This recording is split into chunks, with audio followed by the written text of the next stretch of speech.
someday you'll be all alone. Just call my name, I'll be there.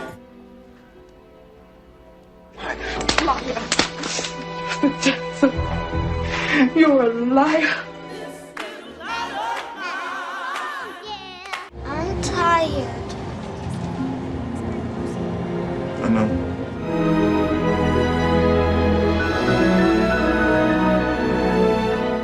And sir, I plan on being an engineer at NASA. Where's my money? Red Top gave you the package. He's supposed to be handing me my money. Man I worked for had one of the biggest companies in New York City. He didn't own his own company. White man owned it, so they owned him.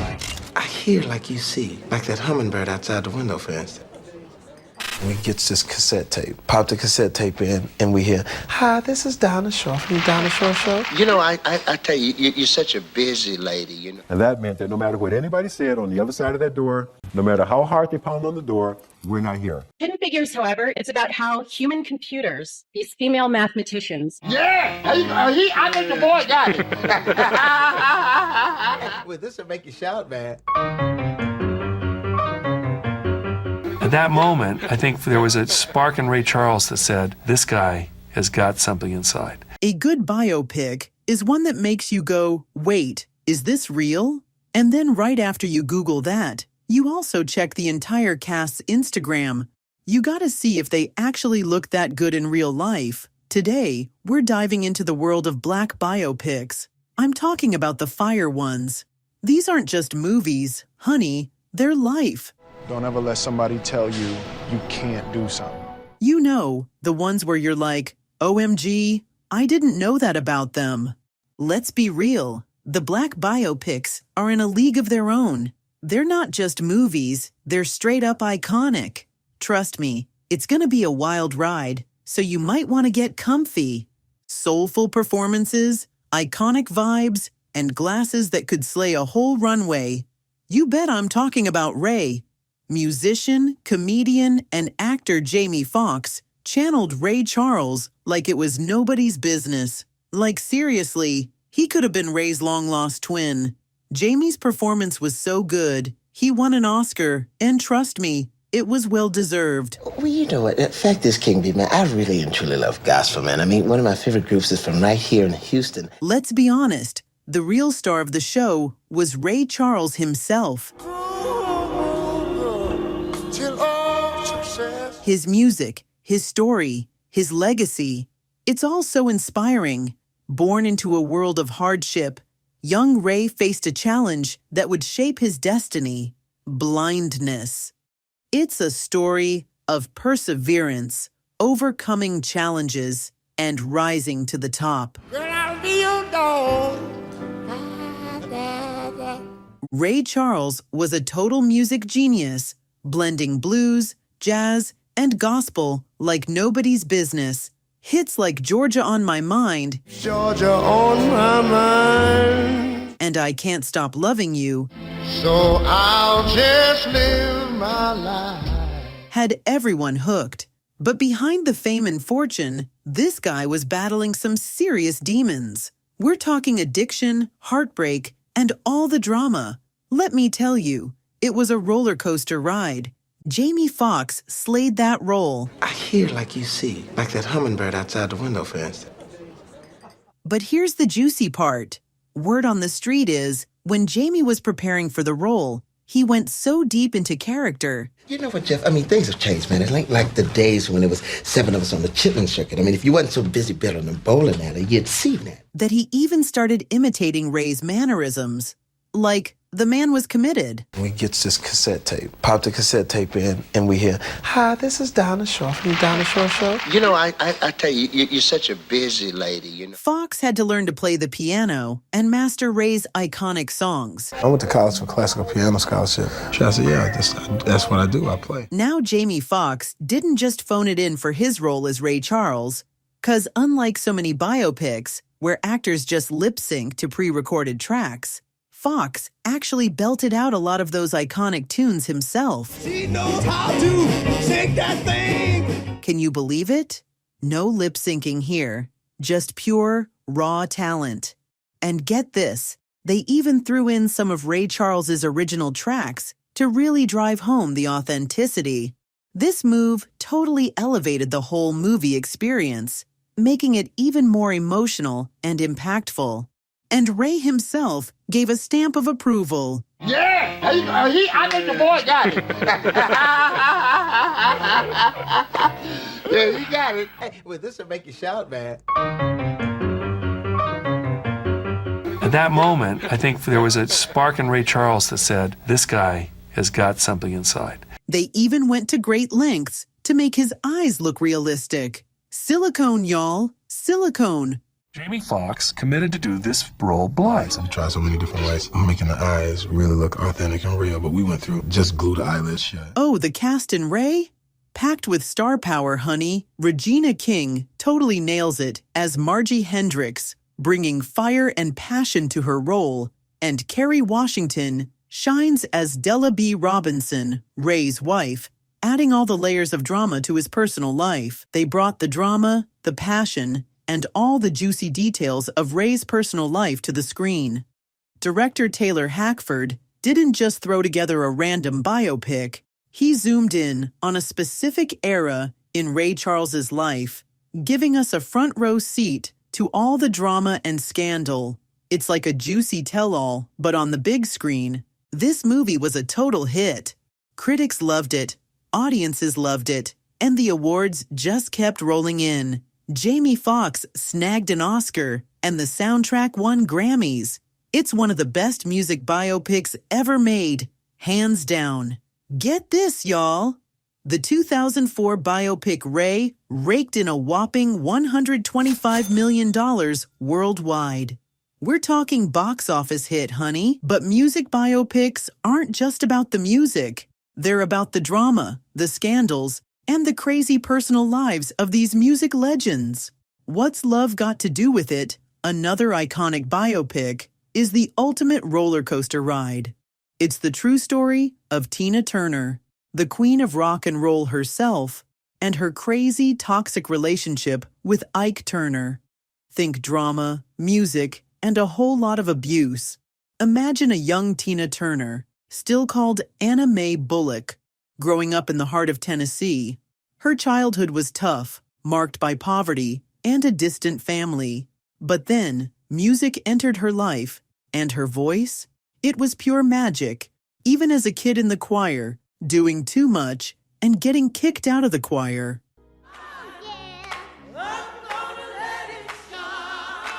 I mean, just look at all that sass, despite being dragged by the ear. Angela Bassett absolutely slayed as Tina. She channeled her inner diva and brought every ounce of Tina's pain, rage, and resilience to the screen.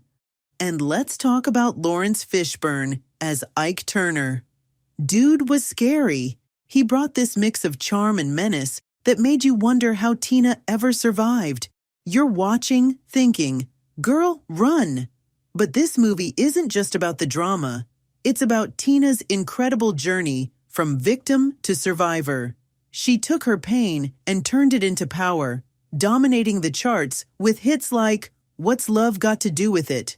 What's love got to do with it? And Proud Mary.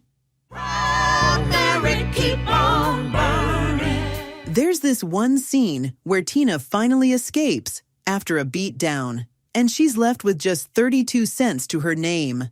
It's absolutely heartbreaking, but it also shows Tina's incredible strength and determination to break free from that toxic relationship. The movie premiered in LA in 1993 and was a huge hit. Even though the real Tina and Ike Turner didn't love how Hollywood portrayed their story, the film was a massive success, raking in a whopping $61 million at the box office. Critics loved it, and audiences couldn't get enough of the drama and the music. It's definitely one of those movies that sticks with you long after the credits roll, leaving you in awe of Tina Turner's resilience and legacy.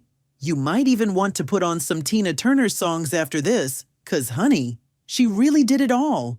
It raked in a whopping $61 million on a budget of just $15 million. Talk about a success story. But music biopics aren't just about solo artists. They also delve into the lives of legendary music groups, like the Jackson 5. Also starring the stunning and ridiculously talented Angela Bassett, this movie about the Jacksons was a total TV event back in 1992.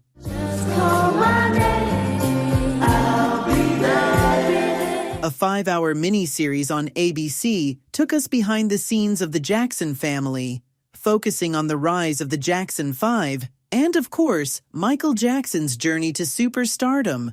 But the real drama? The family dynamics, especially Joe Jackson's tough love parenting. Jason Weaver plays Michael Jackson. Yeah, I was able to have a brief introduction with him and interaction. The overall experience was just amazing. Angela Bassett delivers a powerful performance as Katherine Jackson, capturing her quiet strength and unwavering love for her children.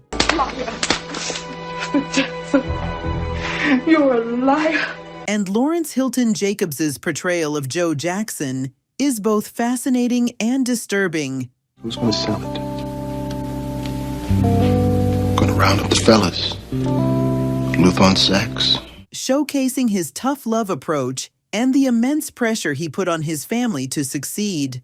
Sure, it might have glossed over some of the messier parts of their lives, but it still gave us a heartfelt look at their climb from poverty to fame. Critics loved it, and Angela's performance was a standout.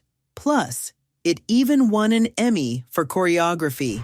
This miniseries was a must-watch for anyone wanting to know what went down behind those iconic Jackson 5 hits, raking in a whopping $267.9 million worldwide. And get this, over 70% of those coins came from international audiences, honey. Talk about a global sensation.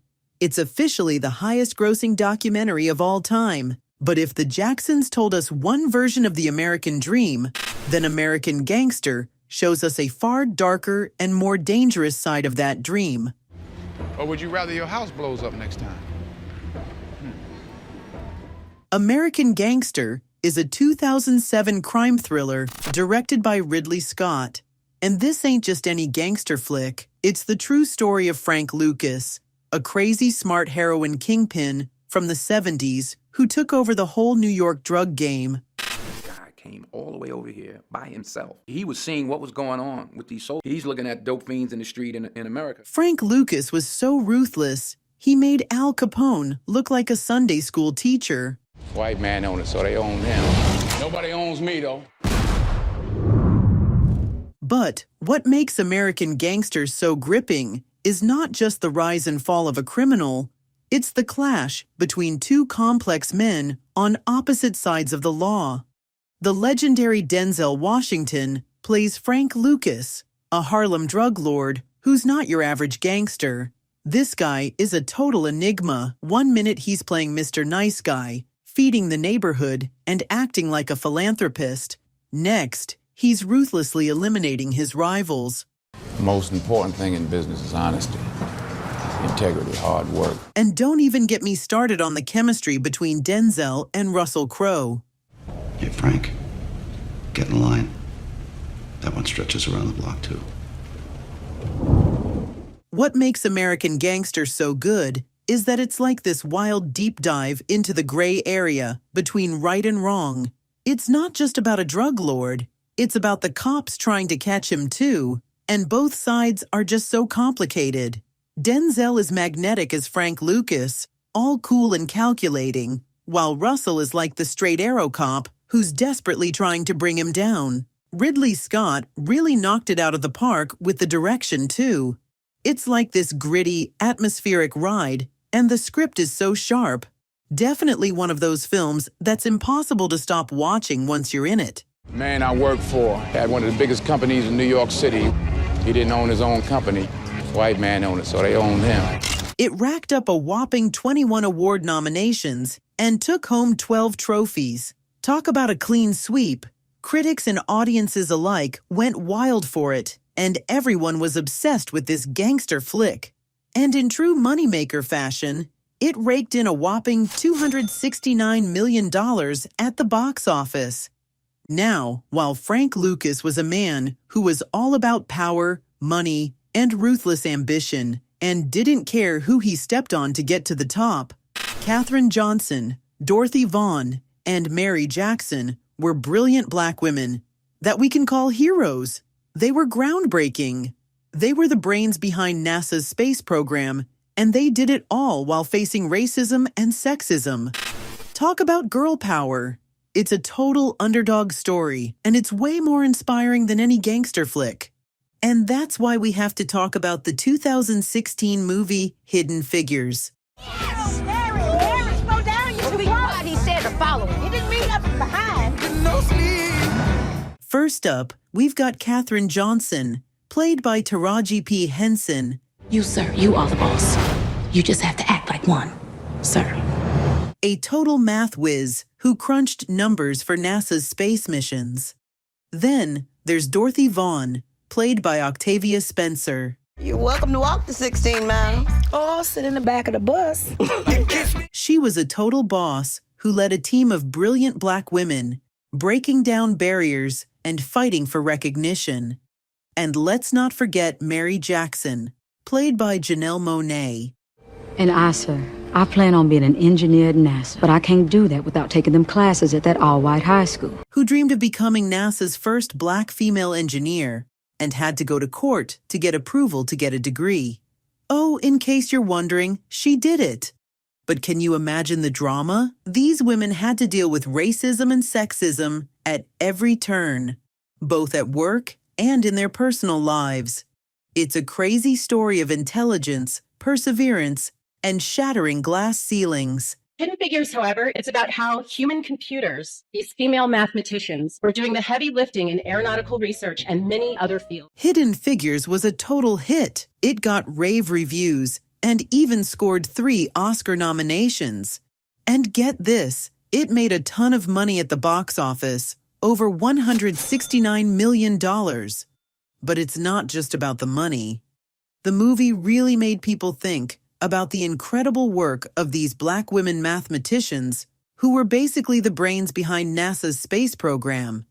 People were like, whoa, these women were killing it at NASA, and we never even knew. It made us all appreciate the unsung heroes of history, especially these brilliant black women. They proved that the power of the human spirit knows no bounds. It can overcome adversity, defy expectations, and achieve the impossible. But what happens when the fight isn't just against societal barriers, but also against personal hardship and crushing poverty? What happens when a man isn't just trying to break into a field? He's fighting for the survival and future of his family. The Pursuit of Happyness. People can't do something themselves. They want to tell you you can't do it. Is a heartwarming and inspiring film that tells the true story of Chris Gardner, a determined man who faced homelessness while raising his young son. Now this movie is a total tearjerker. Will Smith plays Chris Gardner, a guy who's down on his luck and struggling to make ends meet. He's homeless, broke, and his wife leaves him. It's a heart-wrenching story about a man fighting against all odds to give his son a better life. Unlike those brilliant women in Hidden Figures, Chris is fighting for survival, not just recognition. It's a roller coaster of emotions, and you'll be cheering for him every step of the way. At some point in this movie, you're going to be running a Google search for Chris Gardner.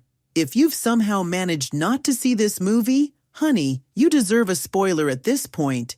He invests everything in these bone density scanners, but they flop big time, and suddenly he's broke, living in San Francisco and, wait for it, homeless. His wife can't take the stress and bounces. Do you want to leave? Yeah. You want to leave? Yes, I want to leave. Leaving Chris to raise their adorable son, Christopher Jr., all on his own. Christopher Jr. is played by Will Smith's son, Jaden Smith. So we were looking for a kid. He says, I can do that, Daddy. And I put him with Gabrielle, and he read, and Gabrielle teared up. And their natural chemistry made the movie even more emotional. I'm tired. But here's the kicker. He lands an unpaid internship at Dean Witter Reynolds. But he's not the only one gunning for the one paid spot. He's literally sleeping in public bathrooms while trying to keep it together for his kid.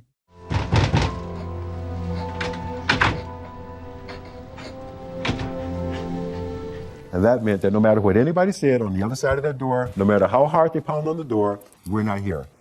The whole thing is basically a roller coaster of how is this guy not losing his mind? But somehow, Chris pulls it off and gets the job. So, welcome. Was it as easy as it looked? No, sir. No, sir, it wasn't. From rock bottom to dream job, talk about a comeback.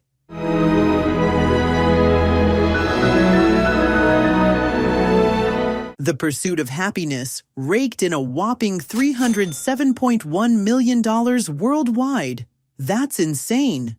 $163.6 million came from the US and Canada alone, and the rest was pure international gold. Need I say more? Honestly, there are so many more Black biopics that deserve to be on this list, but these films, they've got heart, history, and performances that'll have you glued to the screen. I mean, the numbers don't lie, darling. If you haven't seen any of these, get to it. Trust me, you'll thank me later.